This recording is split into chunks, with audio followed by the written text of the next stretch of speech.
Olá, no nosso Justiça às Claras dessa semana aqui na BH News, estamos recebendo uma figura muito importante e vamos tratar de temas muito relevantes aqui para o nosso estado de Minas Gerais e para a nossa e tão conceituada Polícia Federal.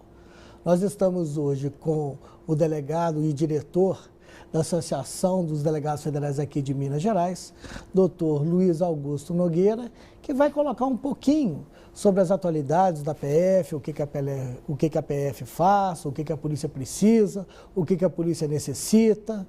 Assim, temas, principalmente agora que nós estamos aí, que essa instituição está sempre teve, mas está com uma credibilidade muito alta perante a sociedade, nada melhor do que o nosso delegado e nosso presidente e nosso diretor da associação para colocar para os telespectadores quais são os anseios dessa administração. Seja bem-vindo. Gostaria assim de dar foi muito oportuna a sua presença, principalmente pelo que o país está passando nesse exato momento. Aqui o programa BH News, ele é um programa de direito, voltado para a sociedade, visando assim colocar para a população o que seria de melhor, assim, sem o juridiquês, como estão as coisas, etc. Muito obrigado pela sua presença. Bom, eu que agradeço, Cristiano, a presença aqui, o convite e a oportunidade de estar esclarecendo um pouquinho para a sociedade mineira como que é o trabalho da Polícia Federal e como o senhor mesmo colocou, né, quais são as nossas necessidades, as nossas demandas, para que a gente possa manter esse nível de excelência que a gente conquistou. Então vamos lá, vamos pelo primeiro assunto. A autonomia da Polícia Federal, a famosa PEC 400 e você até sabe o número melhor do que a 2009. Explica para os nossos telespectadores, o que é essa PEC? O que é essa tão falada autonomia e por que ela é tão necessária e tão pedida pela Associação dos Delegados da Polícia Federal? Ótimo começo. Eu acho que esse é um tema que, para nós, da Polícia Federal, é um tema muito caro e que a gente tem muito interesse em divulgar e esclarecer da melhor forma possível o que seria. A PEC, essencialmente, a PEC 412, proposta de emenda constitucional 412 de 2009, ela assegura à Polícia Federal autonomia financeira, autonomia administrativa e, mais importante, autonomia funcional. Isso faz o objetivo, né? Ela visa fortalecer o combate à criminalidade organizada, o combate à corrupção e, obviamente, e indiretamente, fortalecer a própria segurança pública, né? A Polícia Federal hoje, por que essa autonomia? A Polícia Federal hoje, ela não tem um orçamento próprio, ou o orçamento dela está vinculado ao Ministério da Justiça, e mais ainda, a Polícia Federal hoje, ela está adstrita em termos de lei a uma subordinação, uma limitação a diferentes órgãos, tipo o Judiciário, como uma forma normal, e ao Ministério Público? Perfeito. Não, hoje nós não temos um orçamento definido. Com a PEC teria? Com a PEC a gente busca exatamente definir essa questão orçamentária. O que acontece? Veja bem, se o telespectador ou quem quiser acessar o site que trata do orçamento para a segurança pública do governo federal nos últimos anos, vai verificar que no ano de 2007 o orçamento ele chegou a ser 7 vezes maior do que no ano de 2010. E no ano de 2013 o orçamento foi próximo ao que foi dado em 2007. Isso faz com que nós tenhamos uma dificuldade muito grande de planejar, porque falta previsibilidade. Não se faz uma gestão, não se faz uma administração, seja ela em qualquer área, sem previsibilidade. E nós temos essa dificuldade. Como que eu vou planejar o meu amanhã se eu não sei quanto que eu vou ter para fazer esse planejamento, para fazer a execução desse planejamento, não é certo?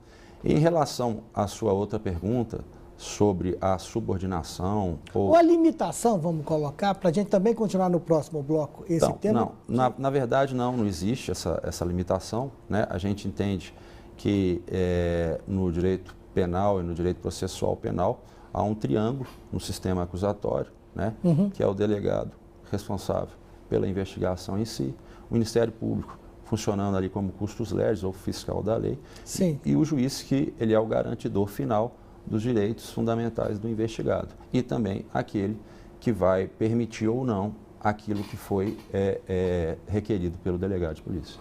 Rapidamente, para a gente encerrar esse bloco, a PEC ela possibilitaria um plano de carreira melhor para o delegado federal ou a questão ficaria mais voltada para essa autonomia, mais uma autonomia mais funcional mesmo, mais de campo, vamos colocar assim? Veja bem, o que a gente quer com a PEC, e isso é muito bom, mais uma vez, o senhor ter colocado nesse ponto, não é um aumento salarial. Porque apesar a gente tá colocando para a população, claro, a gente tem que esclarecer isso. Não é uma forma de enriquecer com dinheiro público, nada disso. Hoje, por exemplo, esse ano a gente teve um corte no orçamento da Polícia Federal em janeiro de 130 milhões de reais. E a Polícia Federal ela vem sendo contingenciada anualmente no seu orçamento. Então, o que a gente quer? É justamente blindar a Polícia Federal desse tipo de contingenciamento, desse tipo de corte. A nossa luta é que a Polícia Federal ela não fique subordinada ou submetida ao humor do governante de plantão, seja ele de qualquer partido seja. Por quê? A gente pode ter um governante que tenha uma boa vontade com a Polícia Federal e a gente pode ter um governante que tenha uma má vontade. E a gente não pode ter essa personalização na figura do orçamento da Polícia Federal. Principalmente igual nós estávamos colocando antes do programa e agora, que a instituição da polícia, principalmente a Polícia Federal, ela está com muito assim, ela está sendo muito bem vista perante a sociedade, diante de todos os acontecimentos que estão sendo aí noticiados diariamente, da própria Operação Lava Jato, que começou também por uma denúncia de um delegado federal, salvo o melhor juízo, e culminou aí no que nós estamos chegando nos dias atuais. Nós já vamos voltar para o outro bloco com esse assunto e com outros temas ligados à Polícia Federal, que tipo de crime, fronteira. Já voltamos.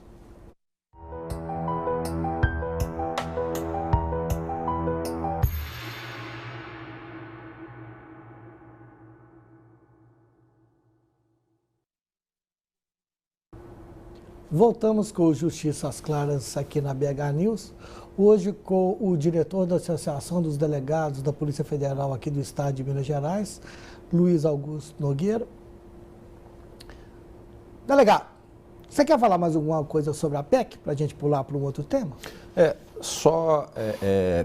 Terminar falando que a PEC ela não retira o controle da Polícia Federal, nem do Executivo, porque nós vamos continuar vinculados ao Ministério da Justiça. Ela não retira o controle da Polícia Federal em sua atividade fim, que é o chamado controle externo do Ministério Público. E também, muito importante colocar isso. E claro, porque às vezes eu vejo alguns questionamentos nesse sentido, né, que nós iríamos nos transformar num órgão, não um órgão com autonomia, mas um órgão totalmente independente, o que não é verdade de forma alguma. Então, e é só para deixar isso bem claro, porque os controles, na verdade, nós ainda nós estamos até querendo aperfeiçoar esse controle. Nós estamos querendo criar um Conselho Superior de Polícia, com a participação de membros da sociedade civil, de membros do Judiciário, de membros do Poder Legislativo e de membros, obviamente, do Ministério Público e da Polícia Federal. Então, é só para deixar isso bem claro que esse controle continuará existindo e, inclusive, haverá um aperfeiçoamento desse controle. Excelente. Nós vamos pular para um outro tema, que é a questão seguinte. Muito tem se dito aí que a Polícia Federal está investigando fulano, Beltrano, a Polícia Federal investiga o quê? Bom, vamos lá começar desde o início, né? O artigo 144 da Constituição Federal, em seu parágrafo 1º, ele diz quais são os crimes que serão apurados pela Polícia Federal, que é a Polícia Judiciária exclusiva da União, né?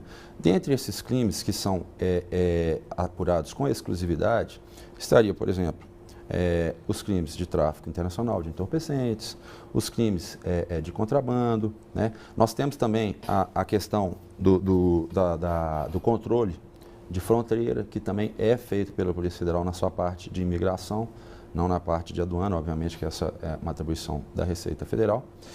E em relação a uma investigação em si, que é a atividade fim da Polícia Federal, vamos deixar bem claro isso, porque nós temos algumas atividades de polícia administrativa, como o controle migratório, como o controle de produtos químicos e até nós também fazemos um controle das empresas de segurança privadas, chamada segurança orgânica, sim.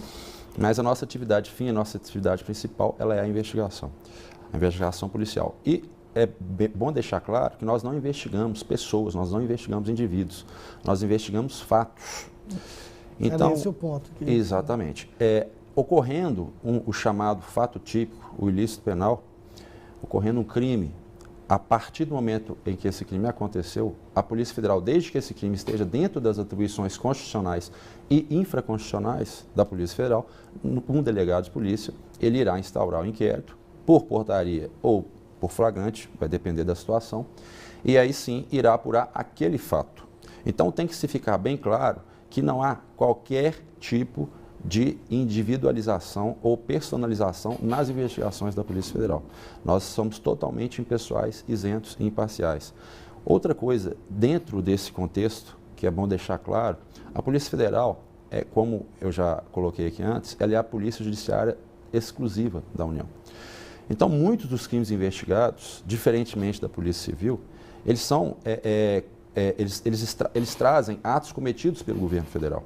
Ou seja, pelo agente público, né? Pelo agente público, porque a Polícia Civil, ela vai investigar, na maioria das vezes, mais de 90% dos casos investigados pela Polícia Civil, vão ser crimes cometidos contra indivíduos, contra empresas privadas. Já a Polícia Federal, 90%, ao contrário, né, 90% dos crimes que são investigados seriam aqueles crimes que teriam sido cometidos pelo governo federal. Daí que vem a necessidade da nossa autonomia, porque qual governo federal que é investigado, que é fiscalizado, cujos seus atos estão sendo diuturnamente acompanhados pela Polícia Federal, vai querer nos dar liberdade, vai querer nos dar autonomia, vai querer nos dar essa independência. É uma forma até de garantia de se ter um resultado para a sociedade. Exatamente.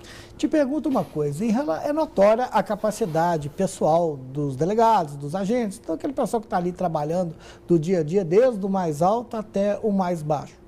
E a aparelhagem? Como é que está a Polícia Federal? Ela está aparelhada? Ela tem aparelho e gente para atender, por exemplo, fronteira? Mais uma vez, nós vamos entrar aí na questão do nosso orçamento, né? A Polícia Federal hoje, apesar de estar muito em evidência por causa de operações de grande repercussão, não só em nível midiático, mas dentro da própria estrutura de poder, da própria estrutura do governo, a Operação Lava Jato, a Operação Acrônico, a Operação Zelotes, ela tem tido uma grande repercussão junto à sociedade, mas internamente nós sofremos de muitos problemas. Então nós temos problemas estruturais, nós temos problemas de sucateamento da tecnologia que nós utilizamos, porque para continuar num nível de excelência, a gente precisa estar capacitando o policial todo ano e capacitando o policial junto com as novas tecnologias que estão sendo oferecidas pelo mercado. E essas tecnologias são caras. E o dinheiro, o dinheiro tem orçamento, tem dinheiro? Exatamente isso. Hoje nós não temos tido mais esse tipo de investimento. Nosso investimento em tecnologia, o nosso investimento em capacitação do material humano, ele está diminuindo ano a ano. Para se ter uma ideia, eu me lembro que ainda no governo Lula, se eu não me engano, no ano de 2006, a Polícia Federal ela tinha um planejamento para até o ano de 2021, com diversos tipos de investimentos em diversos setores. Então, nós iríamos ter investimentos em uma plataforma uma plataforma sistêmica em que todos os nossos sistemas estariam reunidos nessa plataforma, que iria integrar sistemas de outras instituições, de outros órgãos. Isso também foi sendo deixado de lado, né? Os nossos drones, que é aquele avião não tripulado, aeronave não tripulada, que são caríssimos, né? Hoje a gente está tendo uma dificuldade de manutenção e até mesmo de combustível para pôr esses drones para rodar. Como eu falei, as estruturas dos gabinetes, dos delegados, elas estão deixando muito a desejar, até mesmo estruturas de acesso comum, como banheiros, tudo isso. Então, assim, realmente nós temos hoje uma dificuldade muito grande na questão orçamentária. Já já voltamos com o terceiro e último bloco. Nós vamos continuar com esse assunto e mais umas outras particularidades em relação à Polícia Federal. Até já.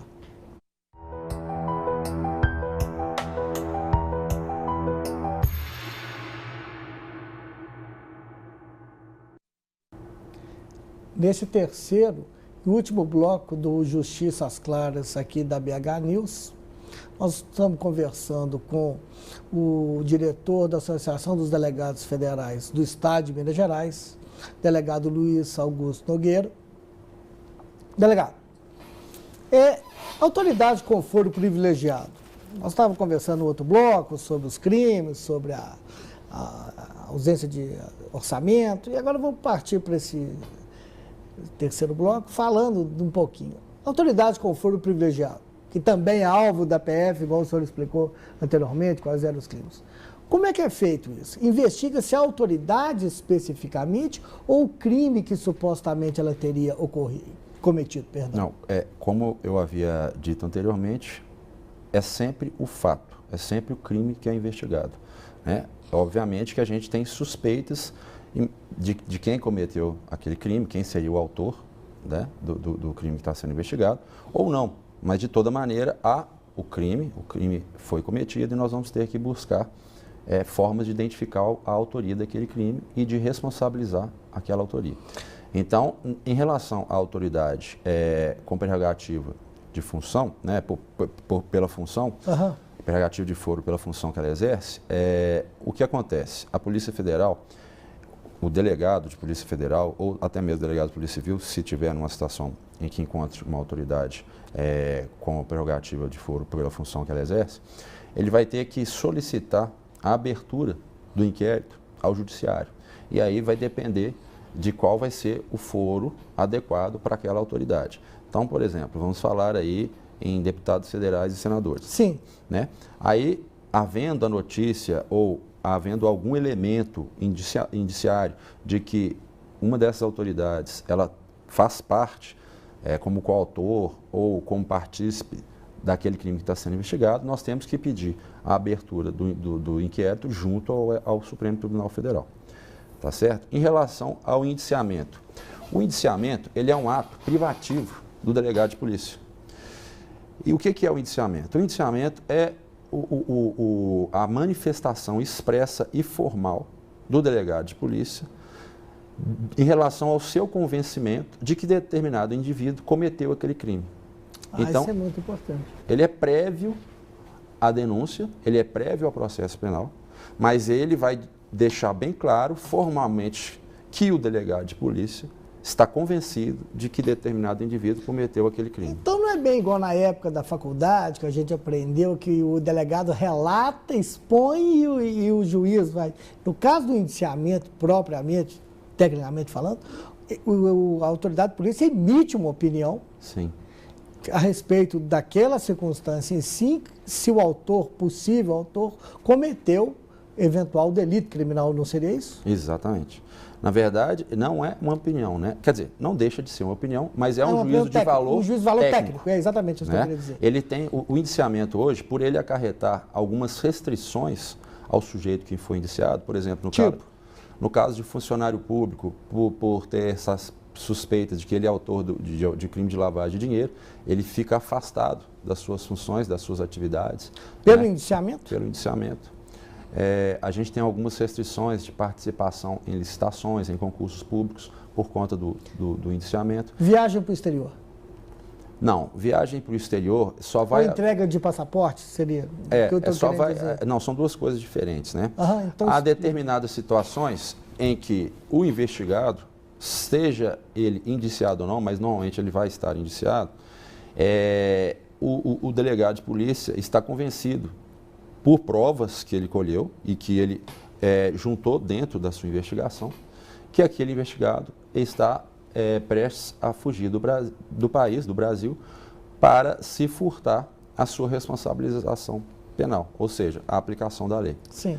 E neste caso, o delegado de polícia, ele, de uma forma cautelar, ele representa ao juiz para que seja recolhido o passaporte. Ou então, o delegado pode também solicitar ao próprio investigado que entregue o passaporte espontaneamente, né? Mas se o investigado não entregar, aí tem que haver uma representação judicial e o juiz é que vai determinar que seja retirado o passaporte. Condução coercitiva que a polícia faz, é a mando o próprio delegado que decide isso ou isso vem de cima para baixo, do juiz, uma ordem? A gente está vendo aí, foi condução coercitiva. Existe dois tipos de condução coercitiva. Existe a condução coercitiva da testemunha e existe a condução coercitiva do investigado. A condução coercitiva da testemunha, ela pode ser realizada a mando por determinação do delegado de polícia. Pode? Pode sim, porque a testemunha ela tem a obrigação de depor. Isso está no Código de Processo Penal. Então, a testemunha ela não pode se furtar a prestar um depoimento. Se ela se recusar, eu vou te interromper, porque isso precisa haver uma recusa ou não? Precisa haver, vamos dizer assim, uma desobediência reiterada. Certo. Né, e injustificada também, né, porque se você está adoentado, se você está acidentado, não tem como comparecer num cartório policial. E a condução coercitiva do investigado. Sim. O que é essa condução coercitiva? Na verdade, isso foi uma construção jurisprudencial, né, que é uma forma menos gravosa do que a prisão provisória, que pode ser a temporária ou a preventiva, Sim. para que o investigado compareça em juízo e preste os esclarecimentos. Ou compareça em cartório policial e preste os esclarecimentos ao delegado de polícia ou ao juiz, no caso, dependendo do caso. Tá Excelente. Nós não estamos chegando, infelizmente, ao fim, o tema poderia assim, se alastrar por horas e horas. A gente sabe aqui que está tendo uma campanha, né, da polícia pela autonomia. Eu queria que nessas instâncias finais você dissesse alguma coisa sobre isso, como é que está, já tem um site, como é que está essa situação? Então, antes de mais nada, mais uma vez agradecer a oportunidade. Eu trouxe aqui até um documento que a gente chama de bloco de assinaturas. Esse documento ele foi produzido pela própria Associação dos Delegados, tá? É um bloco de assinaturas em que nós estamos colhendo, junto à sociedade, junto aos cidadãos, assinaturas de apoio à PEC 412, que é a PEC da autonomia, tá? Existe também um site que se chama, né? O site, o endereço dele é www.pecdapf.adpf.org.br. Repete para nós esse site. Não sei se dá para dar um close aqui. www.pecdapf.adpf.org.br. Em que qualquer cidadão que tiver o desejo, pode apoiar essa PEC da autonomia, PEC 412 de 2009, fazendo uma assinatura eletrônica em apoio à campanha da autonomia da Polícia Federal. Nós vamos te agradecer muito, esperamos contar com a sua presença em outros programas. Na próxima semana nós vamos estar com o Justiça às Claras, com mais um tema de relevância para a sociedade. Até lá, e muito obrigado.